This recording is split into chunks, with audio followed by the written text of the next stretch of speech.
कोई भी गाड़ी अब किसी दूसरे सूबे में या फिर किसी भी दूसरे शहर में रजिस्टर्ड नहीं होगी। बायोमेट्रिक अगर एक्सपायर होती है तो यहाँ पे 1 महीने का जुर्माना है 10,000 रुपया, ठीक है, वहाँ पे 1 महीने का जुर्माना है 2,000 रुपया। ये पता नहीं पंजाब वालों को ज़्यादा अमीर समझते हैं, तो ये पंजाब वाले भी करें ना कि अपनी फीसें कम करें। ये तजुर्बे करते हैं लेकिन बाद में फिर वो तजुर्बे जो होते हैं इनके फेल हो जाते हैं और फिर ये वापस आते हैं। अप्रॉक्सीमेटली आप बता दें कि इतने परसेंट का हर गाड़ी पे डिफरेंस आता है? तकरीबन ये 40-40% का डिफरेंस है। आप सोचेंगे मैं 5,000 का पेट्रोल डलवाऊँ तो जाके वहाँ सारे काम क्यों ना करवा लूँ। महकमा एक्साइज एंड टैक्सेशन की जानिब से अब ये फैसला किया गया है कि पंजाब की कोई भी गाड़ी अब किसी दूसरे सूबे में या फिर किसी भी दूसरे शहर में रजिस्टर्ड नहीं होगी।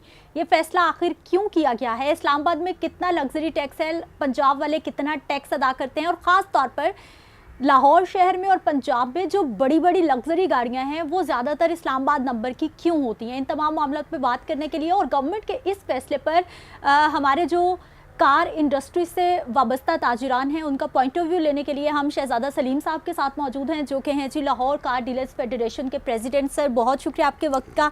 गवर्नमेंट ने एक बहुत बड़ा फैसला कर लिया है कार इंडस्ट्री के लिए। पंजाब की कोई गाड़ी यहाँ से बाहर अब रजिस्टर्ड नहीं होगी। आप मुस्कुरा रहे हैं सर।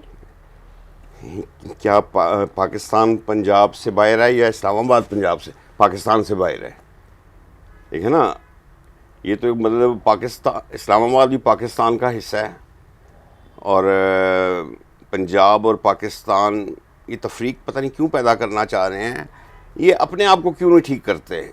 ये जो पंजाब गवर्नमेंट है और महकमा एक्साइज है हमारा पंजाब का, ये अपने टैक्सेस क्यों नहीं कम करते कि लोग इस्लामाबाद का रुख ही ना करें।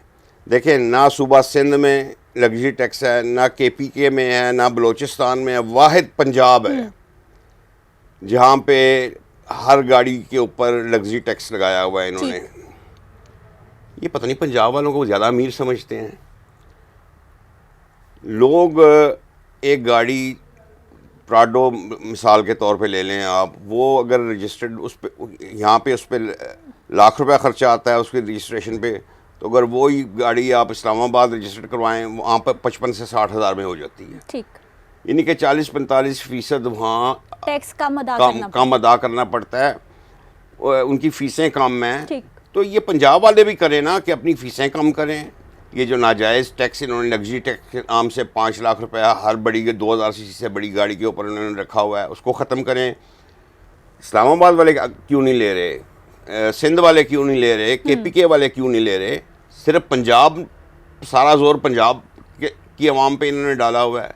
जो 2-4-5 करोड़ की गाड़ी खरीद लेगा या 6-7 करोड़ की गाड़ी खरीद लेगा तो उसे फिर 5 लाख से क्या फ़र्क पड़ेगा? अरे 2-4-5-6 करोड़ की देखें, उस वक्त जिस वक्त लगाया था उस वक्त पिजेरो का दौर होता था, तो पिजेरो जो थी 27-28 लाख रुपए की पिजेरो होती थी उस ज़माने में, उसके ऊपर इन्होंने 5 लाख रुपए लगा दिया। नतीजा ये निकला कि लोगों ने सिंध से गाड़ियाँ रजिस्टर करवानी शुरू कर दी, इस्लामाबाद चले गए, इनका रेवेन्यू कम हो गया। जब 1.5 साल में काफ़ी फ़र्क महसूस किया तो इन्होंने फिर लग्जरी टैक्स ख़त्म किया और फिर दोबारा लोगों ने पंजाब का रुख शुरू किया। अब फिर ये केयर टेकर गवर्नमेंट ने इसके ऊपर लग्जरी टैक्स लगा दिया।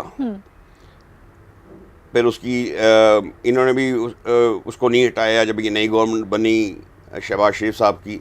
और उसके अलावा और जो टैक्सेस हैं गाड़ियों के, वो भी इस हद तक इन्होंने बढ़ा दिए हैं कि वो एक गाड़ी जिस वक्त आप रजिस्टर्ड करवाते हैं तो वो लाखों रुपए का फ़र्क पड़ता है यहाँ पे और वहाँ पे। इसलिए ज़्यादातर जो लग्जरी गाड़ियाँ हैं वो इस्लामाबाद में रजिस्टर होती हैं। और अब इन्होंने ये कह रहे हैं हम यहाँ चलने नहीं देंगे, यहाँ पे लाखों गाड़ियाँ चल रही हैं। मुझे नहीं समझ आ रही कि ये क्या तरीका निकालेंगे कि यहाँ चलने नहीं देंगे। क्या इस्लामाबाद से बस का मतलब है कोई बंदा लाहौर आएगा तो पहले इनसे परमिशन लेगा? नहीं सर, 120 दिन का टाइम दे रहे हैं कि 120 दिन तक गाड़ी चल सकती है पंजाब में, उसके बाद गाड़ी भी जब्त हो सकती है, बंद हो सकती है और जुर्माना अलग से होगा। देखें जी, मैं तो वैसे बिल्कुल इनकी इस पॉलिसी के हक़ में नहीं हूँ और ना ही ये देखिए जिस वक्त ये नाफिज होगा ये कानून तो आप देख लीजिएगा कितने प्रॉब्लम्स क्रिएट होते हैं, इनके लिए ही होंगे। और ये तजुर्बे करते हैं लेकिन बाद में फिर वो तजुर्बे जो होते हैं इनके फेल हो जाते हैं और फिर ये वापस आते हैं। तो मेरा ख्याल है ये तजुर्बा इनका कामयाब नहीं होना। लेकिन सर तजुर्बा कैसे नाकाम होगा? उन्होंने कानून में तरमीम की है, जो मोटर व्हीकल ऑर्डिनेंस है उसकी शिक नंबर 130 में उन्होंने तरमीम की है कि अब भाई जिसका शनाख्ती कार्ड पंजाब का है उसकी गाड़ी भी पंजाब में रजिस्टर्ड होगी। ठीक है, ये पाकिस्तान है, पाकिस्तानियों के पास बड़े हल हैं। पाकिस्तानी ही, मुझे लग रहा है आपने हल सोच लिया है। पाकिस्तानियों के पास बड़े हल हैं, इसका भी हल निकल आएगा। क्या हल निकलेगा? देखिए, अब आपको बता दिया तो फिर हमारे जो डीजी साहब है उमर शेर चट्ठा साहब इस वक्त ये प्रोग्राम देख रहे हैं, उनको पता लग जाएगा तो पागल दसाएं डीजी साहब ने, ये तो वक्त आएगा तो पता चलेगा। अच्छा सर, वो बता रहे हैं कि जो पंजाब का रेवेन्यू है ना वो इस्लामाबाद जा रहा है, और वो रेवेन्यू जो करोड़ों में नहीं बल्कि अरबों में है, और सिक्योरिटी के भी मसाइल है, इसलिए ये सख्त फैसला लेना पड़ा है। सिक्योरिटी के क्या मसाइल हैं ये नहीं बताया उन्होंने आपको?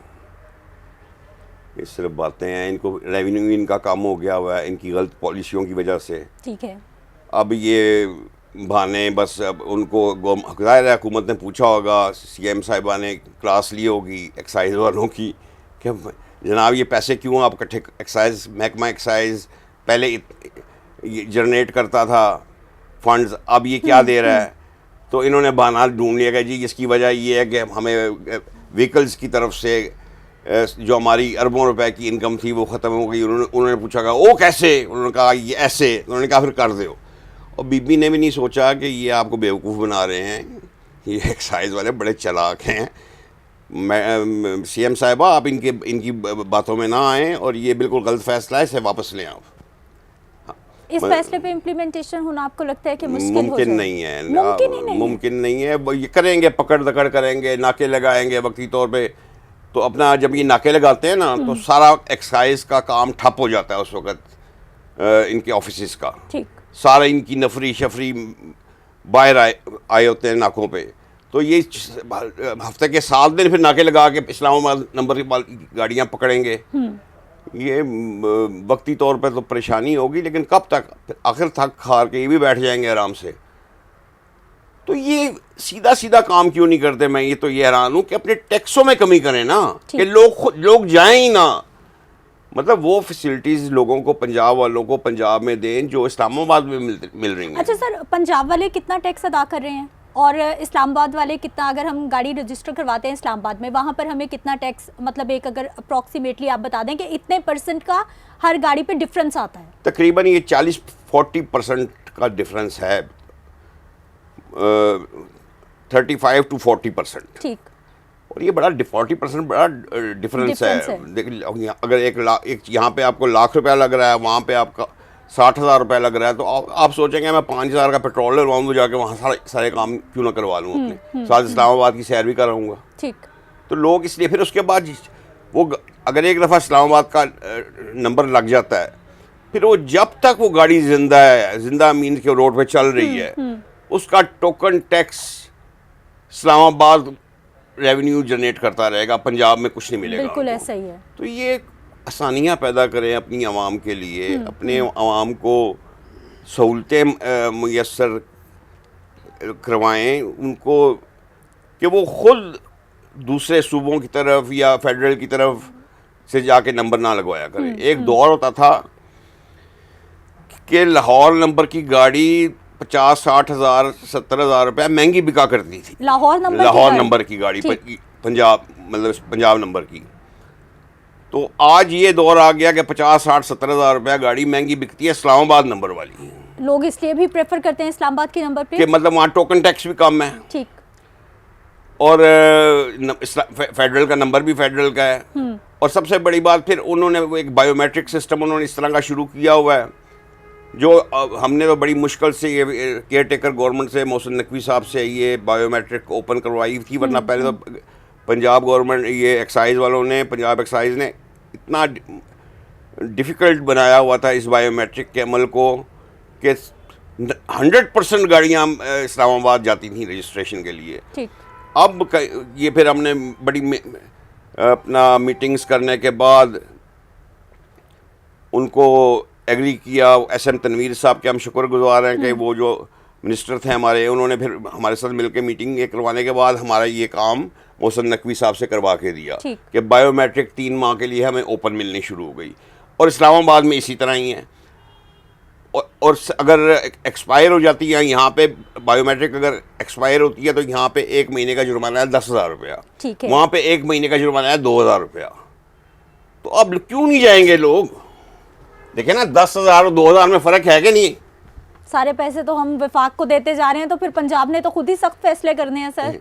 तो सर मेरी बीबी मेरी बात सुने सिद्धरा जी, कि फिर हुकूमत को चाहिए ना कि कुछ नरमी पैदा करे अपने। हाँ, टैक्सेस कम कर दें, आप ये सजेशन दे रहे हैं। ये दे रहा हूँ, बिल्कुल। हम खुद ही वापस आ जाएंगे। हुन समझे हो तुसी? जी जी, मुझे पहले से ही समझ आ रही थी, लेकिन मैंने कहा जरा आपका पूरा पॉइंट ऑफ व्यू ले लिया। जैसे सर मेरा आखिरी सवाल आपसे यही है कि जो गाड़ियों की कीमतें हैं, क्या गवर्नमेंट का कोई इसमें अमल दखल होता है उसको फिक्स करने में, या फिर किसी भी तरह? क्यों नहीं अमल दखल होता? इस पे 40% टैक्सेस हैं गाड़ी के ऊपर। मतलब अगर वो 80 लाख रुपए की गाड़ी है तो 40% तो गवर्नमेंट के टैक्स है उसमें शामिल। गवर्नमेंट ने मुझे तो ये समझ नहीं आती ये पैसा जाता कहाँ है? खुदा की कसम, इनके पास इतने ज़राए हैं, पाकिस्तान के पास फंड्स इकट्ठे करते हैं ये। देखिए, एक गाड़ी अगर करोड़ रुपए की गाड़ी है, खुदा की कसम उस पर 40 लाख रुपया हुकूमत पाकिस्तान को जाता है। 1 करोड़ की गाड़ी पे 40 लाख रुपया गवर्नमेंट टैक्सेस की मद में। यस, मैं ये जेन्युइन बात कर रहा हूँ। अगर हमारे कार मैन्युफैक्चर इदारे के जो मालकान है वो सुन रहे हैं तो वो आपको तस्दीक करेंगे। 40% टैक्स गवर्नमेंट लेती है। फिर हर मामले में टैक्सेस की भरमार की हुई है। फिर ये कहते हैं हमारे पास पैसे नहीं है, फिर ये IMF के पास कर्जे के लिए जाके भीख मांगते हैं। मुझे तो समझ नहीं आती ये पैसे जाते किधर हैं, खुदा की कसम। कोई विचला बंदा, हुकूमती बंदा, कोई आम बंदा जाए ना तो फिर उसको, अभी जब जो भी पार्टी बरसर इक़्तिदार आती है वो पहले से सियासतदान होते हैं, पहले उस पार्टी में फिर उस पार्टी में, पार्टियों के अंदर ही घूम रहे हैं, वो बाहर आके नहीं बताते असल बात।